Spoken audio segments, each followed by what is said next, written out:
So, last vlog na, no? Extra vlog tayo. So, nanalo raw yung Gilas Pilipinas over the Ivory Coast.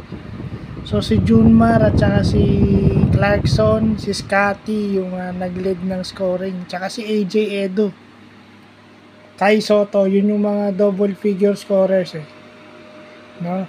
Tinalo nila yung Ivory Coast 85-62. So yun, tinalo na rin nila to dun sa tinalo na nila to nung sila ay nasa Europe. Nung nagkaroon sila ng training sa Europe, yun yung mga naka-scrimmage nila. Pero si Brownlee pa yung naturalize nila. Dito, si Clarkson na. So makikita nyo na yung chemistry binibigay ng team na sana pag dating ng World Cup magmaterialize o may bungang maganda. So malay natin makadalawang panalo mag-qualify tayo sa Olympics. Yun lang, mag-qualify sa Olympics, malaking bagay na yun para sa Gilas Pilipinas, sa totoo lang. So I'm still hoping for the best as a basketball fan. So yun lang po.